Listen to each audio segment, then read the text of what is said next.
Welcome to the Dental Brief, the world's direct, right-to-the-point podcast produced to get you the information you need to learn and grow your practice. To learn more about our guests and find links to information discussed on our show, visit our website, dentalbrief.com. On to today's episode. Hello, everyone. Welcome to an episode of the Dental Brief. Today we have with us Dr. Gupta of North Ridge Family Dentistry based in Ohio. Good morning, Dr. Gupta. Say hello. How are you, everyone? I'm glad to be on. Thank you, Patrick, for inviting me. Yeah, we're glad to have you here, and I think your message today is going to be really fantastic. Tell us a little bit about yourself and how long have you been practicing dentistry and what made you get into dentistry? Sure. So I started practicing in 2004. That's when I graduated. Met my wife in dental school, and after we did a GPR together. After finishing our GPR, we just thought the natural progression would be to start a practice. So we found a suite. We borrowed a bunch of money from a bank and put a couple of chairs in there and thought that like all you have to do is have a dental practice and people would just start coming in droves. Not at all what happened. So it was kind of a journey. You asked how I got into dentistry. Yeah. I actually didn't. I didn't think about dentistry at all. I wanted to go to college so I could become a history teacher. And I was getting a bunch of A's in college. And my dad, who's Indian, like me, he came from India, first generation immigrant. And just the thought of not going into the health profession seemed foreign to him. And so he put a lot of pressure on me to go into some health profession. And he found this weird kindergarten artwork of mine from like when I was 5 or something that I drew. I want to be a dentist when I grow up. And he's like, see, look, you want to be a dentist, right? And yeah. I was like, Dad, I don't even remember this thing. But I had no good argument against it. And actually his really strong argument was, listen, if you get to be a dentist, you can still teach. But if you're a teacher, you can't still do dentistry. And that stuck with me. And I get an opportunity now to teach quite often. And so I feel like I made the right choice. Yeah, that's an awesome story. That's fantastic. I know that it sounds like you went through a little bit of pain when you started a practice. You thought you were going to flip a switch and things were going to be easy. I know that you've helped and have talked to a lot of practices nationally about building their business. And that's what a lot of people come on the show and talk about, how to build your business. We kind of get down that hallway, if you will, quite often where people are so focused in on building their business and building their patient base and building their team and what have you. And they start to ignore other areas of life that are really important. And that's one of the things I know you wanted to talk about today. So a problem that we were discussing off air a little bit is health and health of dentists and kind of how you started getting on a mission of talking to people about that. So share the story you shared with me of really how health became important to you and self-care became important to you. Yeah, sure. So just that same hallway that you were talking about, I started speaking to different dental groups and dental associations just about the same stuff, profitability and customer service, marketing, making your practice more profitable and successful. Mm-hmm. And that started to gain momentum over the past 7 years. And I was getting asked to speak to more and more places. And prior to any of that, when I was just a private practice dentist, I had a mentor, Dr. O, who practiced about 25 miles away from me. Him and I really got along. I mean, he laughed at all my jokes and stuff. I thought all the stories were funny. Him and I we got along great. And he was 25 years older. So I looked at him kind of like a mentor. Sure. And as my speaking career kind of took off, I called him up and I was like, Dr. O, listen, I'm getting asked to speak at a lot of places. You've retired. You had a successful practice. Give me a couple pearls of wisdom. And he goes, Gupta, tell them to work on their posture. And I was like, posture. I was like, what am I going to say about posture? Right. He's like, listen, man. And I know, I mean, he looks like the guy with bad posture. And I think everybody who goes to any dental conference, you see a lot of old dentists whose heads look like they're coming out of the front of their neck instead of sitting on top of their shoulders. Sure. And he goes, listen, man. He goes, I can't lift my arms over my head. I can't put on regular shirts. And I was like, you can't put on a shirt? And he's like, dude, I can't do so many of the things that I used to be able to do. So many things that I used to take for granted. And so I tried it. I put my face, my head forward in that weird, that kind of bad posture. And I tried to lift my arms up, and you can't. If you try it right now, if you jut your jaw and your head forward, you can't lift your arms over your shoulder, Sure. I thought, this is a guy who he worked really hard. He had a very successful practice. He paid off all his debt and his mortgage, and his kids are out becoming independent adults. And he finally can enjoy and relax in life. And he can't enjoy it because his body's not cooperating. His body's falling apart. And I thought, man, I'm middle-aged. I'm not that far away from that point in my life.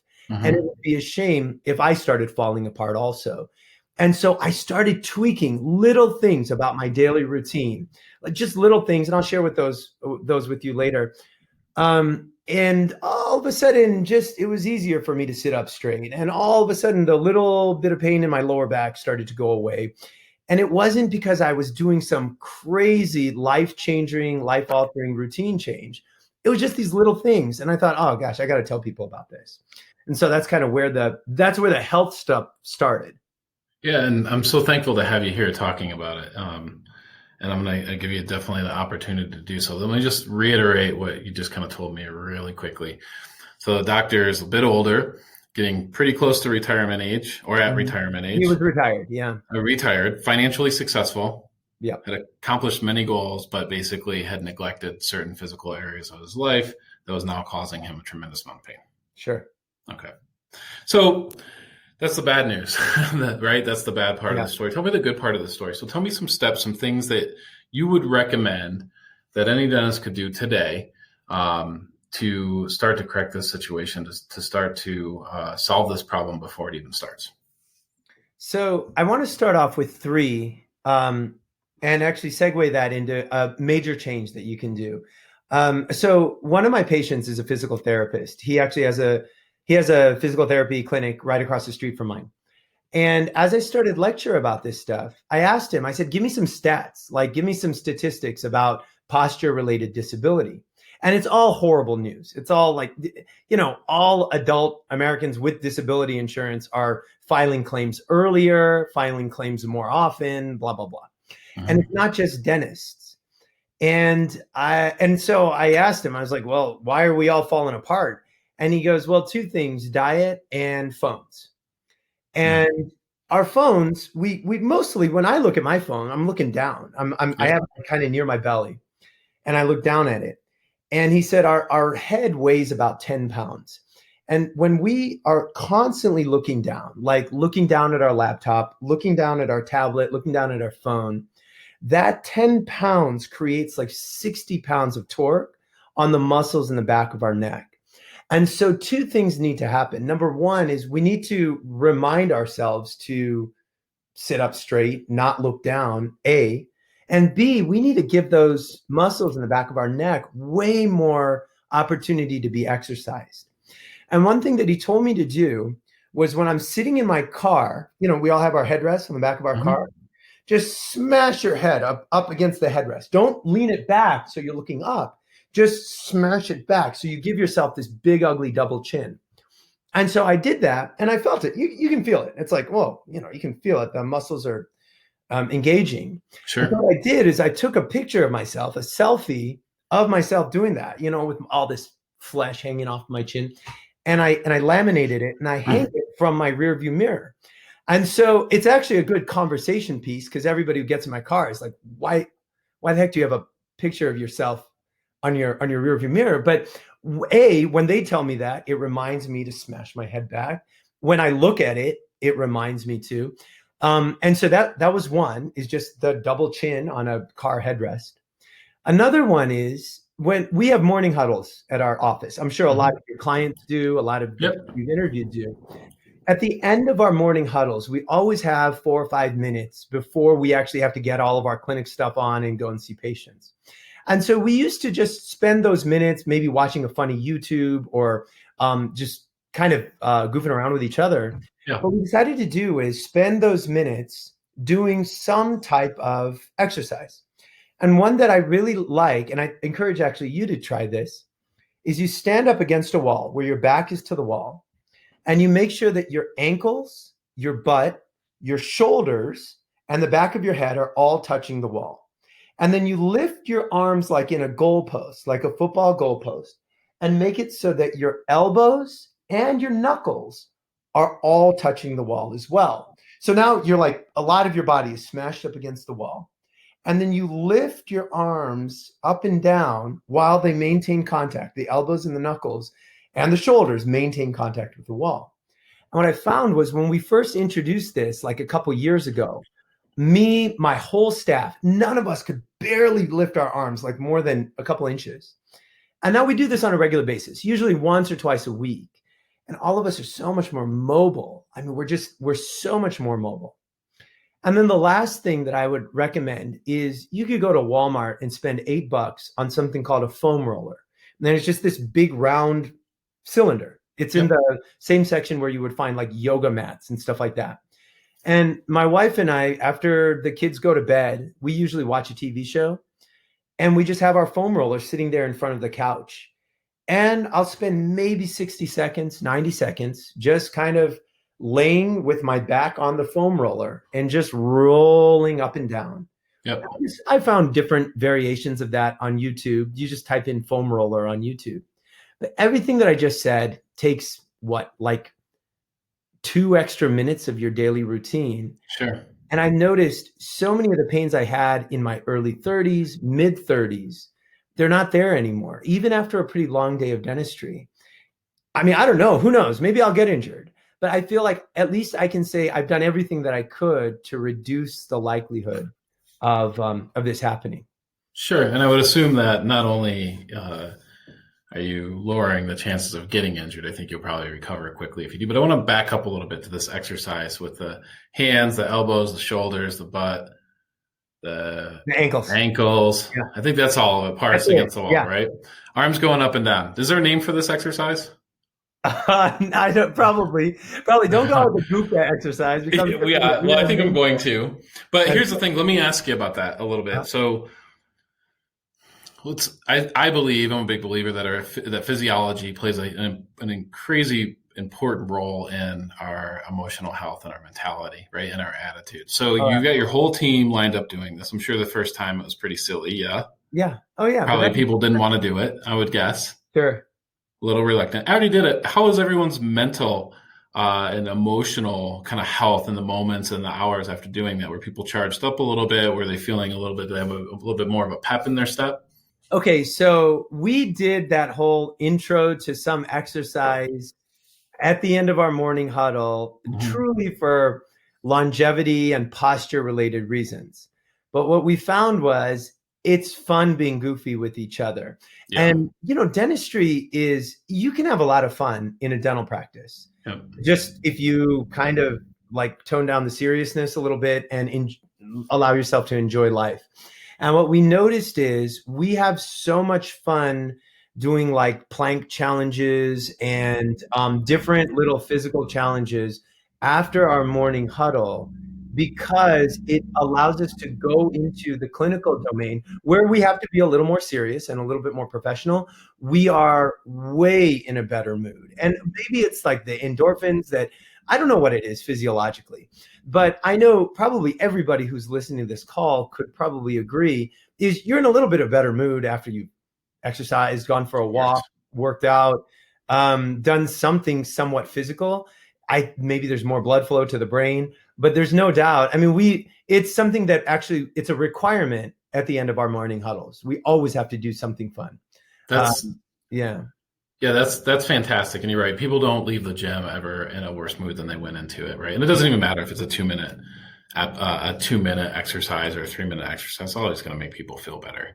Sure. So Dr. Gupta, I want to give you kind of the final word here, but first, just before we lose track, I need people to check out your website.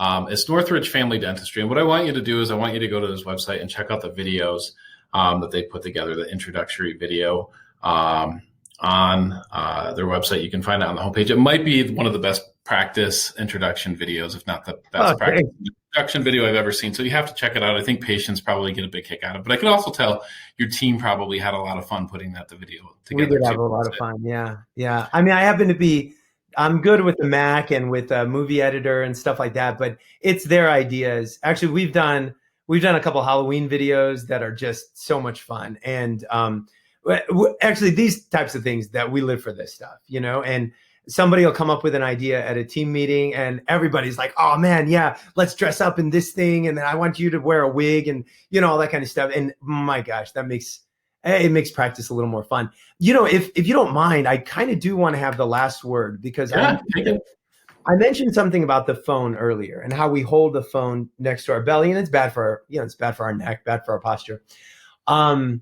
I came home after kind of doing a little bit of research on this posture stuff. And I suggested to my wife, I said, listen, why don't we do this? Let's kind of as a family make a pact that after dinner, the any devices, our laptops, our phones, our whatever, tablets, they just need to go onto a charging station in some part of the house that nobody touches. And we did it strictly for physiological reasons. We thought, oh, this way we won't, look at screens and have bad posture and, mess with our eyes before bed. And what ended up happening was we just did stuff to combat the boredom that was old fashioned and way more awesome. And so, my kids are relatively young. They're 12 and 10. And, we were bored all of a sudden. We're like, oh man, I can't look at Instagram now. What? So we got bored and we filled that boredom with just more walks outside, more board games, more old fashioned stuff. And I have to tell you that posture aside, that probably was one of the decisions that we made as a family that we are the most proud of because we actually created memories in the process. And that was a big deal for me. And so while this can all be posture, I think that if you start playing games with your staff at the morning huddle, if you start playing games with your kids, you're going to create memories. And that might be even more worth it than, I don't know, having a straight back when you get older. Yeah, that's awesome. That's just terrific advice, terrific information, great stories, fabulous guest. Thank you so much, Dr. Gupta. People, please check out NorthRidgeFamilyDentistry.com. Check out the video. It's fantastic. Dr. Gupta, thank you so much for coming on. Oh, it's my pleasure. Take care. It was a pleasure to speak to you, but it's North Ridgeville Family Dentistry.com. That's okay. That's okay. Do you want me to send you actually some of my back exercises and absolutely. We'll post it. Absolutely. We'll post it on our social media. And let me just make sure I say it one more time. I'm so sorry for messing that up. That's okay. Folks, it's North Ridgeville Family Dentistry.com. Yeah. North Ridgeville Family Dentistry.com. Again, I apologize for the error, but we'll make sure it's correct on our social media and on our website. All good. Hey, it was a pleasure. Thanks so much for having me. All right. Take care. Thank you. Okay, thank you. Thank you for joining us on today's episode. Did you know you can weigh in on today's topic on Facebook? Search The Dental Brief on Facebook or visit our website, dentalbrief.com, and just follow the link. We look forward to having you join us again on another episode of The Dental Brief.